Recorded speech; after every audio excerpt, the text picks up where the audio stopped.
Welcome back. After the election, Wales will have fewer MPs, but plenty of new constituencies to get used to. One of them is the newly created area of Caerfyrddin. It's part coastal, part rural and part post-industrial and contains towns like Carmarthen and Ammanford. But what do voters there want and what are the candidates offering? Lewis has been finding out.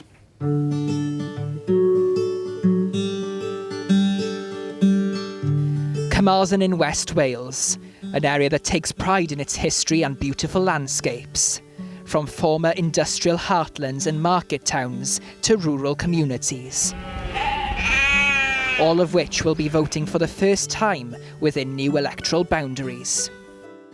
The new Caerfyrddin constituency was formed by merging most of the old Carmarthen East and Dynevor seat with the Carmarthenshire portion of the old Carmarthen West and South Pembrokeshire seat. At the last general election, these were won by Plaid Cymru and the Conservatives respectively. But the new seat is expected to be tightly contested. Conservative and former Welsh Secretary Simon Hart has represented Carmarthen West and South Pembrokeshire since 2010 when he took it from Labour. But most of his old constituency doesn't fall within the new boundaries of Caerfyrddin, meaning he's now campaigning in areas which previously fell under Carmarthen East and Dynevor. Now that seat's been won by Plaid Cymru in every election since 2001, but Labour have tasted success in both areas. So it's bound to be an interesting contest ahead.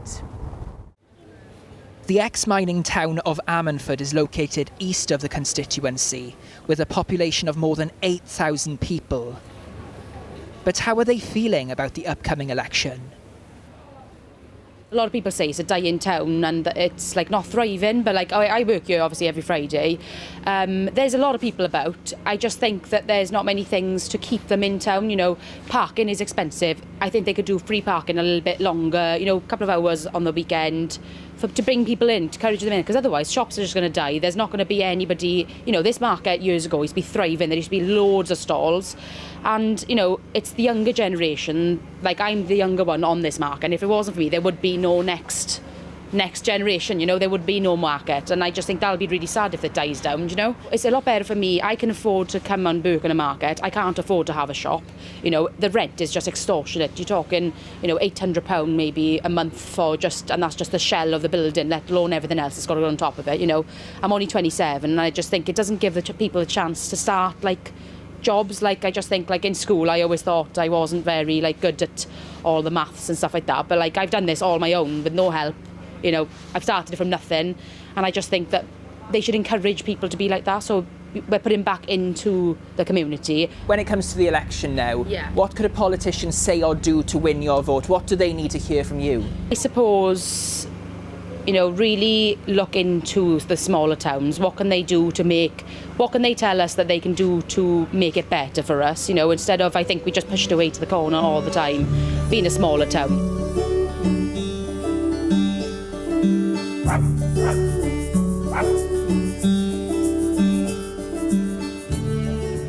How are you feeling about the upcoming election? Not very good, to be honest.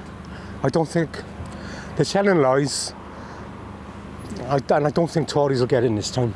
I voted Tories ever since I was old enough to vote, but not this time. And why is that then? I just don't think we got the right Prime Minister in. He's not doing his job. I think he's thinking of himself and his, you know, his MPs. Not thinking of the genuine down-to-earth people, you know, the working class. Speaking of the working class, Ammanford's a predominantly working class community. Do you feel that you're fairly represented in Westminster? No. Ammanford is going really quiet. This place is shutting and there's no jobs coming back. Labour's candidate, Martha Angharad O'Neill, was born and raised here. Now she's hoping to be the community's voice in Westminster. I'm from Ammanford and I've seen the decline over the past 10 years, and I think that, you know, just being on the high street today, we know that this area hasn't, you know, benefited from levelling up or anything like that, and making sure that the next government is there listening to local people from Ammanford, from Caerfyrddin as a whole, I think is incredibly important. The issue that comes up more often than anything else is certainly the cost of living crisis. And the impact that economic instability has on people's lives. And for me, it's clear that it's not just about making ends meet. It's that mental impact that financial instability might have on families. It's the impact that it might have on people's education. It's such a multifaceted area. And on a personal level, I lost my dad when I was very young. So I was 10 and my brother was 6. And I think knowing hardship is something that is really important in politicians, so that there is that empathy there and a desire to get change done. And that's something certainly that resonates with me, and is something that I would want to carry with me to Parliament.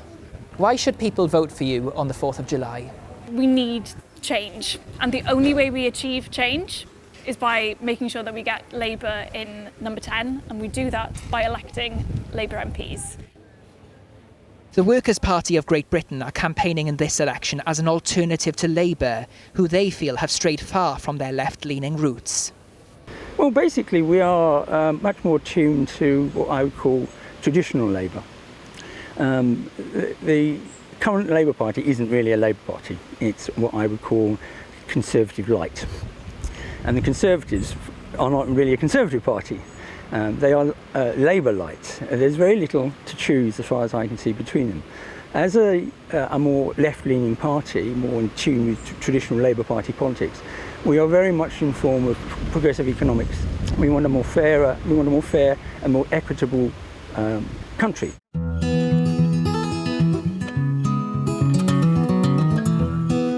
In the opposite corner of this vast constituency is the picturesque town of Newcastle Emlyn.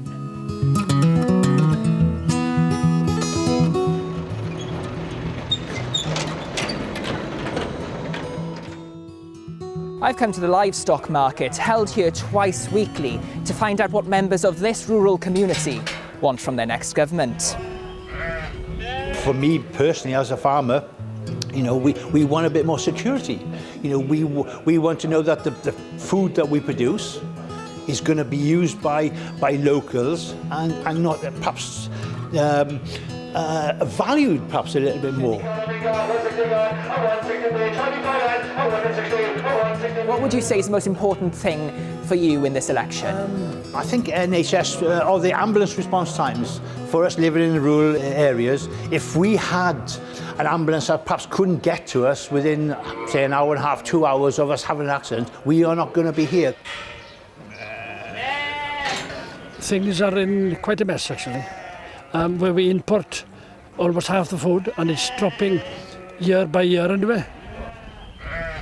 What could they say or do to convince you to vote for them? Looking after the people that does an honest work and are willing to create something. That's all. It's that simple. After 50 years of farming, I've seen things going downhill and going very difficult. Yes, administration things is making farming very, very difficult indeed, yes. I don't know where the next generation of farmers is going to come from. Plaid Cymru's candidate is a farmer herself, and this constituency has historic significance for the party. In 1966, Gwynfor Evans, Plaid's first ever representative in Westminster, was elected here in Carmarthen, and Dan Davies hopes to follow in his footsteps.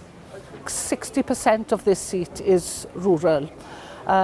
As you know, I'm a farmer myself. I understand rural Carmarthenshire, but I also understand within my ward I have a post-industrial area in Mynydd Cerrig.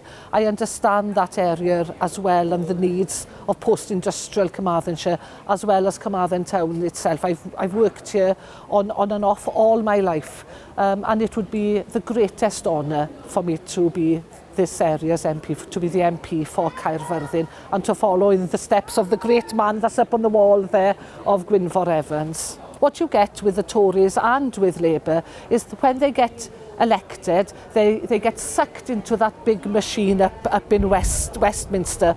Plaid Cymru members, that doesn't happen to us. We are people, we are chosen to represent Plaid simply because we live here. We live in our constituencies. We're born, we're bred here. We know and understand our areas, and that's what I'll be fighting for. I'll be fighting to have the best deal for the residents of the Caerfyrddin seat. If you want a strong, honest, hard-working person to represent you in Westminster, then I'm your woman. Conservative candidate Simon Hart is the only incumbent in the race, and he's hoping to return to the Green Benches in July. Yes, it's a strange arrangement with the new boundaries. I'm roughly a third of the new seat is where I currently represent, so I'm really looking to make an impact in the 2/3, which is a little bit further up the road than what I'm used to. But it's an area I've known well, worked here, lived here for most of my adult life. So it's nice to have this sort of new, refreshed challenge. Locally, I think that we will have, you will have heard, I will have heard, and I've got meeting people later on today about burning local issues around pylons in the Teifi Valley and the Towie Valley. And something like that really unites a community. People rise up in opposition to what they see as a great act of desecration of some of the most beautiful countryside in Wales and the wider UK. Why should people vote for you on the 4th of July? I'm tried and tested. I've done this for 15 years, the thick end of 15 years. Everything that I think I care about in my life is probably within 15 miles of where we're currently sat. I care about the issues which we've been talking about deeply. I think I've got a track record. I think you can put the sort of, the whole national and international thing behind us. If the people who vote in this area share my values, which I hope they do, whether it's about agriculture, whether it's about the environment, whether it's about their job, whether it's about their house, their school, their hospital, not a few hundred metres from here, then I just hope they will think, I'm not going to risk all of that with people that are untried and untested and whose opinions I have never heard before. In the first half of the last century, this county was quite a Liberal stronghold. Those days are now long gone, but Nick Beckett is hoping to revive some of that old Welsh Liberal tradition. You are the Liberal Democrat candidate for the new seat of Caerfyrddin, but we have typically seen this area dominated by Plaid Cymru, the Labour Party in the past, and Conservatives if we look more west. How hopeful are you that you can gain ground then in this area? First past the post doesn't always value people's votes, but we'd urge people to vote Liberal Democrat for a fair deal for Wales, because every vote counts, even if it's retrospectively looking at whether or not people have been represented according to vote share. And it's all to play for here in Carmarthen, and people need to be heard. They're rightly fed up at the current parties just not listening to them. They're concerned with their own fights and they're not listening to local people. A vote for the Liberal Democrats is a vote for local people and a vote for change.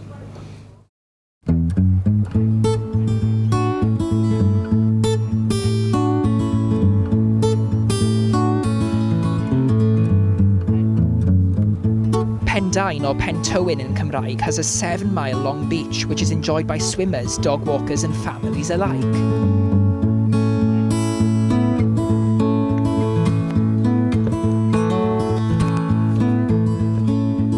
Elaine Mills works in the beach shack on the seafront. We're seeing less people coming into Wales, spending a bit less money, which is a worry because there is a lot of changes going on. So people are a bit unsure about what's going to happen at the elections and if anyone can really help us. So I do worry about the small businesses, and they do need to really focus on the tourism and try and help small businesses and lots of other businesses to sort of get more money from the government to help really. What would you say, you have people coming into the shop all the time, I imagine, and you as a person who's worked here for a few years, what issues are important to the people in this area, would you say? People are saying that car parking costs are going up, they're trying to get rid of some of the public toilets. Lots of these issues do affect tourism and people coming to areas, so the more facilities there are for people, for families, then the better it is. So if there is more money invested in facilities like toilets and shops and food places and car parking facilities and areas to park to make it accessible, then people will come. So they look at those sort of issues, I think, when they come on holiday. So for tourism, that would help a lot. The Women's Equality Party is also standing in this election, and Nancy Cole hopes she can offer voters an alternative. Well, I feel that inequality is deepening and public services are crumbling, and it's really women that are on the front line of this crisis. So definitely feel that it's time to do things differently, and confident that the Women's Equality Party and I have the drive and the imagination to do that. In total, there will be 8 candidates campaigning to win these voters over. Will Beasley will be standing for the Green Party, which is campaigning for bolder action on issues such as climate change and NHS funding. And Bernard Holton will be standing for Reform UK, which is pitching a tougher approach on immigration and a reduction in taxes. Both were invited to take part in this programme, but neither candidate was available for an interview. In an area that hasn't seen much political change in the past 2 decades, this time it seems there's more to play for in Caerfyrddin.